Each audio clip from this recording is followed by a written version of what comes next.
అందరూ బాగున్నారండి. ఈరోజు నేనైతే ఆకుకూరతో పులుసుకూర చేస్తున్నానండి. ఈ పులుసుకూర చాలా అయితే బాగుంటుందండి.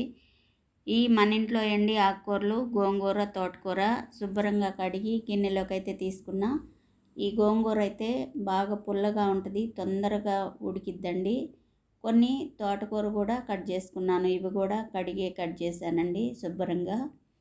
ఇవన్నీ ఒక గిన్నెలోకి తీసుకుంటున్నాను. ఒక టమాటా అయితే కట్ చేసుకున్నాను. దాంతోపాటు ఒక ఉల్లిగడ్డ, కొన్ని అయితే పచ్చిమిరపకాయలు అయితే కట్ చేసుకున్నానండి. పచ్చిమిరపకాయలు అయితే కొన్ని ఎక్కువే కట్ చేసుకోండి. మీకు కొంచెం కారంగా తినాలి, నోటికి బాగుంటుంది అనుకుంటే ఎక్కువ తీసుకుంటే కూర రుచిగా ఉంటుందండి. ఎందుకంటే పులుసు కూర పుల్లగా ఉంటుంది కదా, గోంగూర అంటేనే కారం ఎక్కువ పట్టిద్ది కదా, అందుకని చెప్తున్నా. ఇప్పుడు కొంచెం చింతపండును, ఎల్లిపాయలు వేసానండి. స్టవ్ వెలిగించి ఈ ఆకుకూర గిన్నె స్టవ్ మీద పెట్టి మూత పెట్టి అయితే మగ్గించుకోవాలండి. ఇప్పుడు చూడండి, ఊరికనే మగ్గిపోయింది కదా, సగానికి వచ్చేసిందండి. ఈ ఆకుకూర చాలా బాగుంటుందండి. ఉప్పు, పసుపు, కారం, ధనియాలు, జీలకర్ర పొడి అండి ఇది కూడా ఈ ఆకుకూరలో వేస్తున్నాను నేను. వేసిన తర్వాత కొంచెం ఇలా కలబెట్టుకోవాలి. కలిసిందాక కలబెట్టుకొని మళ్ళీ మూత పెట్టి మగ్గించుకోవాలండి.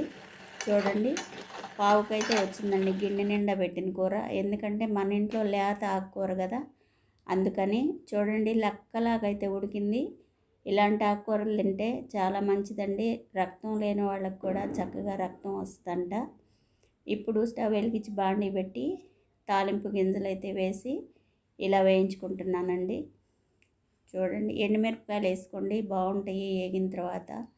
ఉప్పు మిరకాయల కన్నా ఎండుమిరపకాయలు తాలింపులో వేగినవి బాగుంటాయండి. మళ్ళీ కొంచెం అయితే కరివేపాకు కూడా వేసాను. ఇలా వేగిన తర్వాత అయితే కూర తాలింపులో వేస్తున్నాను. చూడండి, చాలా బాగుంటుందండి ఆకుకూర. ఇలా చేసుకొని తినండి, ఆరోగ్యానికి మంచిది. రక్తహీనత కూడా ఉండదంటండి, బాగుంటుంది. మనము తినచ్చు, పిల్లలకి పెట్టచ్చు కదా. ఇవి మన ఇంట్లో ఆకుకూరలే కదా, మందులేసి పెంచినవి అయితే అస్సలు కాదు. చాలా అయితే రుచిగా ఉంటుందండి ఈ కూర. తాలింపులో వేసిన తర్వాత కొంచెం మగ్గించుకొని తీసుకోండి. ఎందుకంటే కొంచెం నిలవుండా కూడా ఒక పూట అసలు సద్దాసం రాదండి, బాగుంటుంది కూర కూడా. చూస్తున్నారు కదా ఎంత మెత్తగా అయితే ఉడికిందో. నేను వండినట్టు ఇలా మీరు కూడా ఒకసారి వండుకొని తినండి, మీకు కూడా నచ్చుతుంది ఈ కూర. ఇలాంటి ఆకుకూరలు మనం అయితే తినాలండి. మనకి అమ్మే వాళ్ళ దగ్గర మందులో వేసి పండిస్తారు కదా, మనం సొంతంగా మెల్లలో 4 విత్తనాలు వేసుకుంటే మనం అయితే మందు వేయం కదా.